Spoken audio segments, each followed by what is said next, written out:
Hello and welcome students. Today our topic is H2O. हम continue कर रहे हैं हाइड्रोजन जो चैप्टर था उसमें ही H2O के बारे में हम पढ़ेंगे। आप जानती हैं H2 मतलब वाटर जिसका केमिकल फॉर्मूला होता है H2O मीन्स इसमें दो हाइड्रोजन एटम प्रेजेंट होंगे और एक ऑक्सीजन का एटम प्रेजेंट होता है। और H2O जिसका मोलर मास कितना होता है 18। ये सभी को आपको पता है। H2O एक बहुत ही ज्यादा क्या इंपॉर्टेंट कंपाउंड है, ठीक है। आप जानते हो कि एक तरीके से जल के बिना क्या है, जीवन ही असंभव है, ठीक है। तो H2 जो मानव शरीर में जो ह्यूमन बॉडी है उसमें H2 होता है लगभग अप्रॉक्स 65%, ठीक है। और जो प्लांट्स है उसमें अप्रॉक्स 95% तक क्या होता है, वाटर प्रेजेंट होता है। वाटर की अगर अपन बात करें तो ये एक अच्छा क्या है, सॉल्वेंट है, ठीक है। इसे यूनिवर्सल सॉल्वेंट भी कहते हैं, सार्वत्रिक विलायक भी इसे कहा जाता है, क्योंकि वाटर में आप ज्यादा से ज्यादा कंपाउंड को इजीली डिसॉल्व कर सकते हो, क्योंकि इसका डाइइलेक्ट्रिक कोफिशिएंट क्या होता है, वो बहुत ज्यादा होता है, ठीक है। अब इसमें फर्स्ट अपन पढ़ेंगे जल के भौतिक गुण, फिजिकल प्रॉपर्टीज ऑफ H2O या फिजिकल प्रॉपर्टीज ऑफ वाटर। आपको बताइए कि जल जो वाटर जो है वो कैसा होता है, रंगीन होता है, गंधहीन होता है, ठीक है ना। और क्या होता है, स्वादहीन होता है, ठीक है। मतलब टेस्टलेस होता है, कलरलेस होता है, ठीक है। तो ये फर्स्ट इसकी क्या हो गई, प्रॉपर्टी हो गई।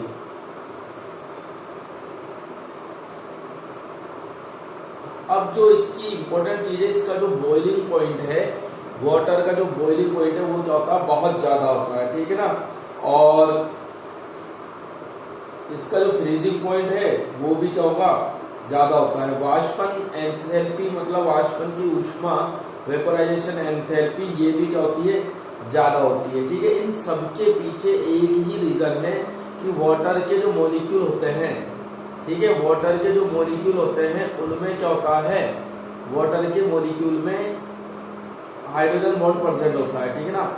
हाइड्रोजन बॉन्ड वाटर मॉलिक्यूल में प्रेजेंट होता है, इसलिए इसके जो मॉलिक्यूल हैं वो H2O के मॉलिक्यूल क्या हो जाते हैं, आपस में कॉन्जुगेट हो जाते हैं, जिसके फलस्वरूप क्या होगा, जिसके फलस्वरूप इंटरमॉलिक्यूलर हाइड्रोजन बॉन्ड इसमें फॉर्म होता है, ठीक है।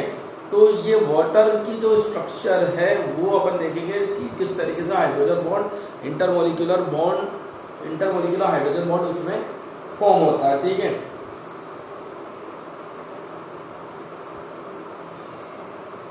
तो जो जल की विशेष ऊष्मा है, हीट कैपेसिटी, ये भी हाई होती है, नोट कर सकते हैं आप। तापीय चालकता, ठीक है, मतलब कंडक्टिविटी, हीट कंडक्टिविटी प्लस तनाव, सरफेस टेंशन, द्विध्रुव आघूर्ण तथा डाइइलेक्ट्रिक कोफिशिएंट मतलब परावैद्युतांक, इन सबका मान क्या होता है, बहुत ज्यादा होता है,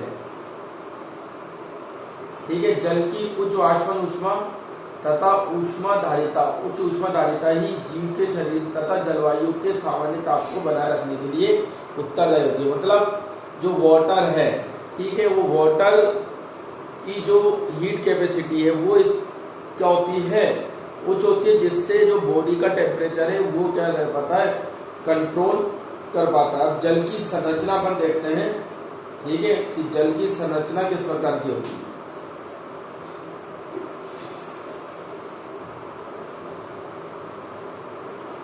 जल की संरचना, तो जल की संरचना कैसी होती है,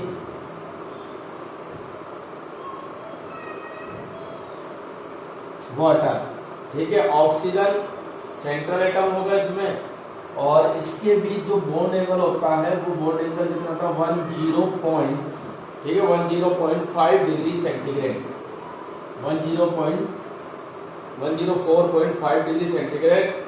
और इसकी जो बंध लंबाई होती है, ठीक है ना, बॉन्ड लेंथ जो होती है ऑक्सीजन और हाइड्रोजन के बीच, वो कितनी होती है, 95.7 पिकोमीटर। ये वाटर की क्या हो गई, स्ट्रक्चर हो गई, ठीक है।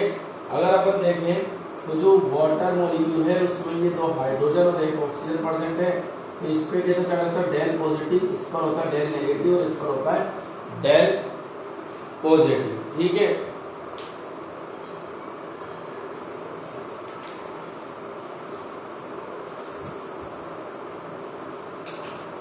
अब जो वाटर है इसका जो क्रिस्टल स्ट्रक्चर है या क्रिस्टलीय जो प्रारूप है वो क्या है, बर्फ है, मतलब आइस। ठीक है, अगर 0 डिग्री सेंटीग्रेड टेम्परेचर हो जाता है तो वाटर किस में कन्वर्ट हो जाता है, बर्फ में कन्वर्ट हो जाता है, मीन्स आइस में कन्वर्ट हो जाता है, जो क्या है इसका क्रिस्टलीय संरचना है वाटर की। ठीक है,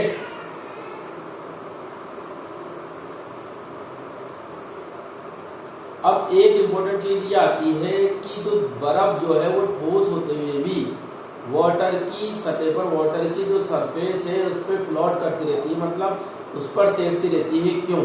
तो बेटा होता क्या है कि जो बर्फ की संरचना होती है उसमें H2 के जो मॉलिक्यूल है उसमें क्या होता है, हाइड्रोजन बॉन्डेड होते हैं। तो बर्फ की संरचना में इंटरमोलिक्यूलर हाइड्रोजन बॉन्ड होता है, वो इस इंटरमोलिक्यूलर हाइड्रोजन बॉन्ड की वजह से जो आइस की स्ट्रक्चर होती है उसमें कहीं कहीं बीच में क्या होते हैं, पोरस होती है, मतलब छिद्रित स्ट्रक्चर होती है। उसमें ये पोरस होने की वजह से या होल प्रेजेंट होने की वजह से वो जो बर्फ की संरचना है वो क्या हो जाती है, थोड़ा उसकी डेंसिटी कम हो जाती है, घनत्व उसका क्या हो जाता है, कम हो जाता है। इस वजह से बर्फ क्या करती है, जल की सतह पर तैरती रहती है। और ये जो बर्फ जम जाती है, जो बर्फ की सतह होती है झील में, जो शीत में, मतलब क्या शीतकाल में, मतलब विंटर में ये जो झीलों पर बर्फ की जो सतह जम जाती है वो एक तरीके से जो जीव, जलीय जीव होते हैं उनकी क्या करती है, रक्षा करती है, क्योंकि ऊष्मा का क्या होता है, वहाँ रोधन होता है। ठीक है, थर्मल इंसुलेशन वो बना लेती है, तो नीचे का टेम्परेचर क्या होता है उससे इफेक्ट नहीं होता है, और नीचे जो बर्फ की सतह के नीचे टेम्परेचर वैसा ही बना रहता है। ठीक है, जिससे जो जलीय जीव है, ठीक है, लिविंग जो ऑर्गेनिज्म है वाटर में, वो क्या होते हैं, सर्वाइव कर पाते हैं।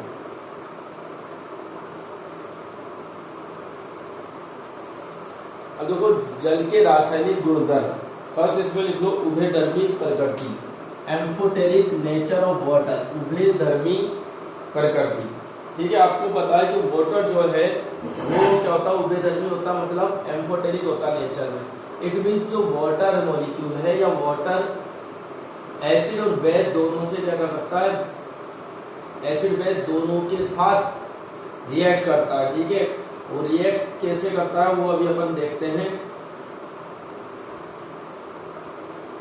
देखिए, अगर अपन H2 की बात करें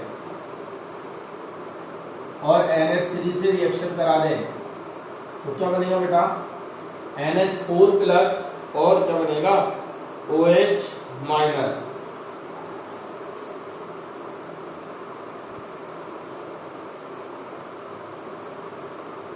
ठीक है, मतलब जो वाटर है उसने एक हाइड्रोजन किसे डोनेट कर दिया, NH3 को, तो क्या बन गया, ये NH4 बन गया, NH4 प्लस और क्या बन गया, OH माइनस बन गया। ठीक है ना, NH4 प्लस बन गया और क्या बन गया, OH माइनस। मतलब इसने एक हाइड्रोजन परमाणु किसे दान कर दिया, NH3 को। ठीक है, तो हाइड्रोजन एटम इसने डोनेट करा, मतलब ये यहाँ किसकी तरह वर्क कर रहा है, एसिड, और ये किसकी तरह वर्क कर रहा है, बेस। ठीक है, अगर अपन इसी की रिएक्शन करा दें H2S के साथ, हाइड्रोजन सल्फाइड के साथ, ठीक है, तो क्या बनता है देखते हैं। ये बनेगा H3O प्लस और HS माइनस।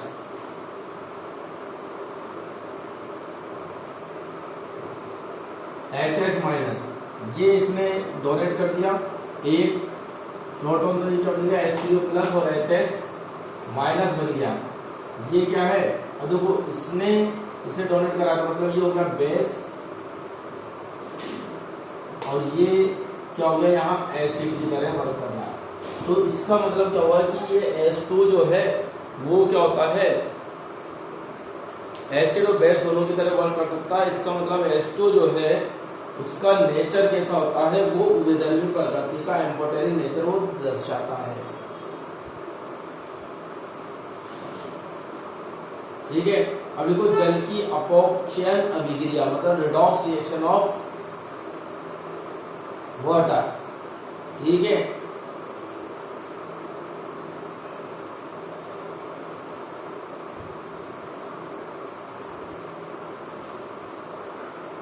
तो इसमें फर्स्ट रिएक्शन देखो देखो कुछ विद्युत धनीय धातु द्वारा जल आसानी से डाइहाइड्रोजन में अपचयित हो जाता है। जल आसानी से किसमें अपचयित हो जाता है? डाइहाइड्रोजन में। किसके साथ रिएक्ट करके? रिएक्टिव मेटल के साथ रिएक्ट करके। जैसे फॉर एग्जांपल ये H2 आपने ले लिया और ये Na से रिएक्ट कर रहा है, ये क्या बना लेगा? NaOH plus H2। ठीक है, बैलेंस कर सकते हैं आप। यहाँ 2 लगा दीजिए, यहाँ 2 लगा दीजिए, यहाँ 2 लगा दीजिए। तो H2 किस में अपचयित हो गया? इस रिएक्शन में हाइड्रोजन में अपचयित हो गया। मतलब हाइड्रोजन H2 का रिडक्शन हो गया और H2 किस में कन्वर्ट हो गया? H2 मॉलिक्यूल में ये कन्वर्ट हो गया। ठीक है,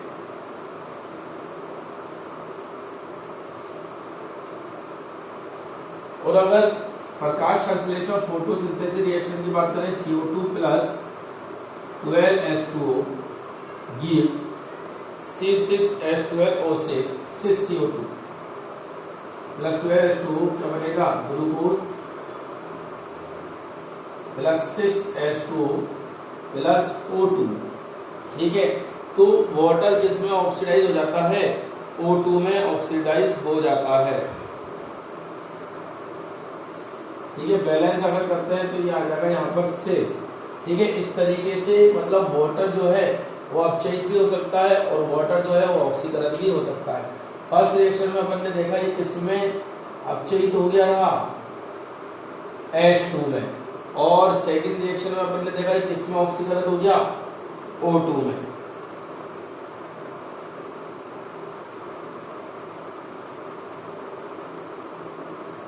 ठीक है, अब नेक्स्ट रिएक्शन लिखो जल अपघटन अभिक्रिया। ठीक है, जल अपघटन अभिक्रिया।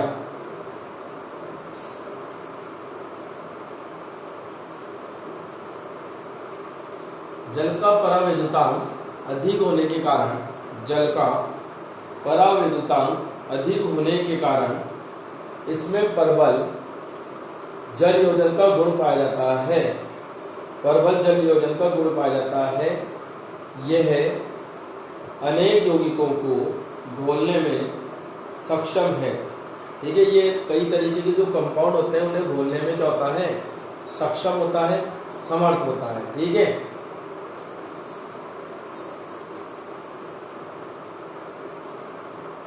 तो देखिए जैसे मान लीजिए अपन ने ले ली रिएक्शन को दूसरी P4 और 10 लेते हैं।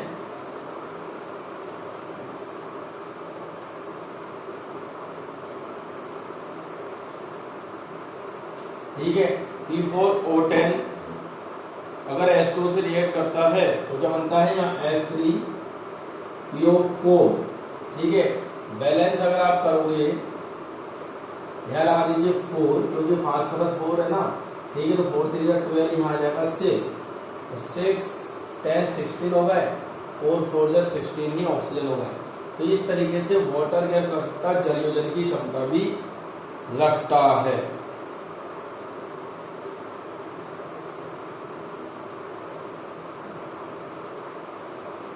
ठीक है, हाइड्रेट विरचन मतलब जल के वाटर के जो मॉलिक्यूल है कई बार हाइड्रेट की फॉर्म में भी होता है। ठीक है, जैसे अपन डॉट द्वारा प्रदर्शित करते हैं, जैसे CuSO4 डॉट 5H2O। तो ये क्रिस्टलाइजेशन वाटर कहलाता है और ये थोड़ा हीट करने पर ये वाटर क्या हो जाता है? उस क्रिस्टल से रिमूव हो जाता है, उस क्रिस्टल से बाहर निकल जाता है।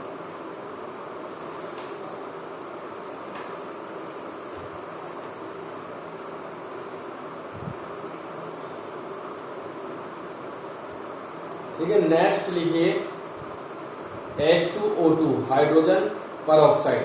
ठीक है, वाटर जो हेवी वाटर है, सॉफ्ट वाटर है, उसके बारे में भी अपन पढ़ेंगे। पहले अपन कंप्लीट कर लेते हैं H2O2 हाइड्रोजन परऑक्साइड। ठीक है, अब इसमें सबसे पहले H2O2 में इसके बनाने की विधियां देखते हैं। Formation of hydrogen peroxide H2O2, formation of hydrogen peroxide H2O2। ठीक है, फर्स्ट देखो from barium oxide, from barium oxide, barium oxide ये है, और इसमें क्रिस्टलाइन वाटर होगा, ठीक है। 8H2 के मॉलिक्यूल होंगे, 8H2, इसकी रिएक्शन कर देंगे H2SO4 से, सल्फ्यूरिक एसिड से, बेरियम सल्फेट फॉर्म हो जाएगा, ठीक है। H2O2 फॉर्म होगा और वाटर मॉलिक्यूल क्या हो जाएंगे, रिमूव हो जाएंगे, ठीक है। Barium sulphate,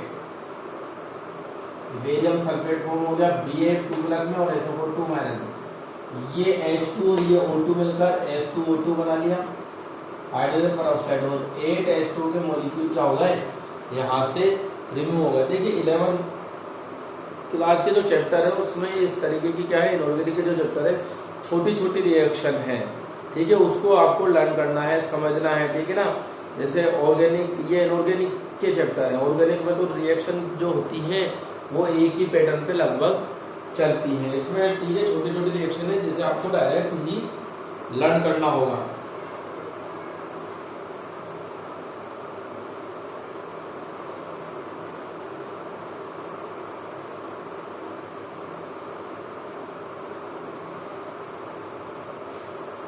to ethyl anthraquinone, ये भी एक कंपाउंड है 2 एथिल एंथ्राक्विनोन। अगर इसकी रिएक्शन हम कर दें हाइड्रोजन, इसका हाइड्रोजनेशन कर दें पेरिडियम की परसेंट में, तो भी ये क्या देता है, H2O2 फॉर्म करता है, ठीक है ना। अब लिखिए भौतिक गुण, मतलब physical property of H2O2, hydrogen peroxide, ठीक है। हाइड्रोजन जो परऑक्साइड होता है वो हल्का नीला द्रव होता है, ठीक है ना, लाइट ब्लू कलर का क्या होता है, ये लिक्विड होता है,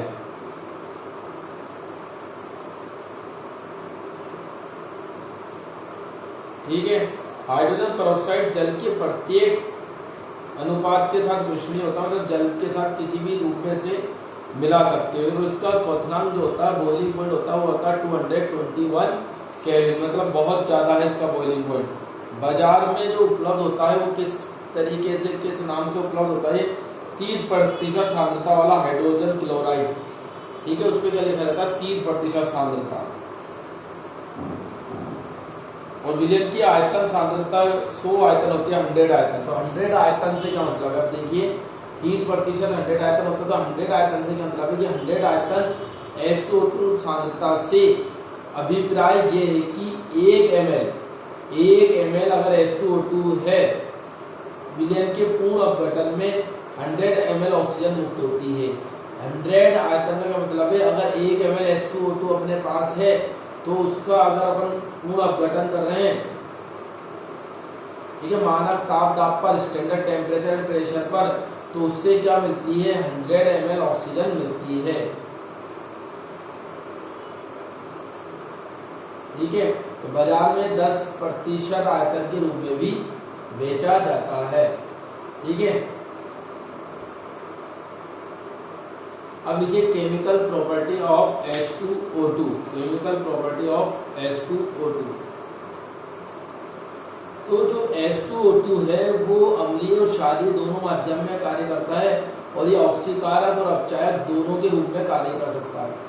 मैं आपको बता देता हूँ, ये फेरस को फेरिक में, अम्लीय माध्यम में फेरस को फेरिक में कन्वर्ट कर सकता है, और फेरस को फेरिक में मतलब ये ऑक्सीकारक की तरह कार्य कर रहा है यहाँ, और या फिर लेड सल्फाइड को लेड सल्फेट में कन्वर्ट कर सकता है। नोट कर लीजिए, फेरस को फेरिक में, लेड सल्फाइड को लेड सल्फेट में, और अम्लीय माध्यम में अपचायक की तरह भी कार्य करता है।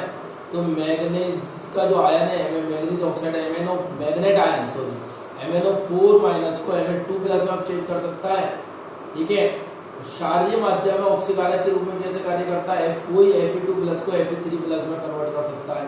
मतलब अम्लीय माध्यम और क्षारीय माध्यम दोनों में ये Fe2 प्लस को Fe3 प्लस में कन्वर्ट कर सकता है, और ठीक है, और Mn2 प्लस को Mn4 प्लस में, और अपचायक के रूप में कैसे कार्य कर सकता है, आयोडीन को आयोडाइन में बदल सकता है, आयोडीन को I2 को किसमें, आयोडाइन I माइनस में कन्वर्ट कर सकता है।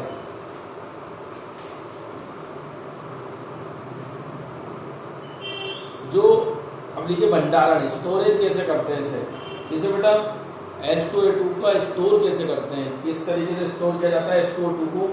तो ये क्या होता है, प्रकाश के मंद प्रभाव से भी H2O2 अपघटित हो जाता है। किस में अपघटित हो जाता है, H2 और O2 में।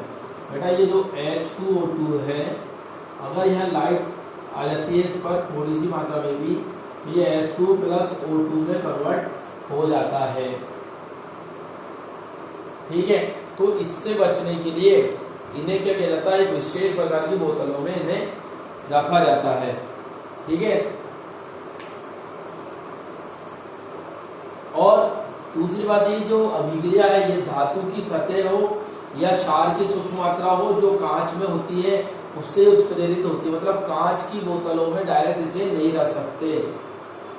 ठीक है, तो इसे क्या करते हैं, मोम के स्तर युक्त कांच या प्लास्टिक के पात्रों में, और वो भी जिसमें अंधेरे में रखा जाता है कि तीनों चीजों से बचा जा सके, लाइट से भी, और इसको जो उत्प्रेरित करने वाली है धातु की सतह, और किससे, क्षार से बचा जा सके। इसलिए इसे मोम के स्तर, मतलब बोतल पे मोम का स्तर चढ़ा देते हैं। और कांच की बोतल हो सकती है या प्लास्टिक की बोतल हो तो और भी अच्छा है। और उसे कहाँ पर रखेंगे, अंधेरे में रखेंगे, जिससे ये इसकी विघटन की अभिक्रिया संपन्न नहीं हो और वो सुरक्षित अपना जो H2O2 है वो उसमें रखा जा सके और उसे अन्य कार्य में उपयोग में लिया जा सके। और इसमें एक स्थायी कार्य स्टेबलाइजिंग एजेंट भी मिला देते हैं, यूरिया।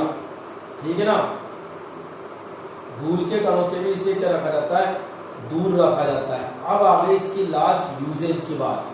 ठीक है, तो यूजेज मैं आपको बता रहा हूँ, आपको अच्छे से सुनना है। और फिर 292 पेज नंबर है NCERT में 11th क्लास की 7th बुक की। ठीक है, उसमें से आपको इसको रिवाइज कर लेना है। तो पहला जो सबसे इम्पोर्टेंट है वो क्या है, ये क्या होता है, एंटीसेप्टिक होता है, डिसइंफेक्टेंट की तरह भी ये वर्क करता है। और कीटनाशी तथा बालों के विरंजन में भी इसे काम में लेते हैं। बालों को रंजित करने, मतलब रंग को उड़ाने में भी इसको काम में लिया जाता है। और बाजार में परहाइड्रोल के रूप में, प्रतिरोधी के रूप में मिलता है, एंटीसेप्टिक के रूप में। दूसरा जो है इसका जो यूज है, सोडियम परबोरेट और सोडियम परकार्बोनेट के निर्माण में भी किया जाता है। और अपमार्जकों के लिए भी यह उपयोगी है, डिटर्जेंट के लिए। ठीक है ना,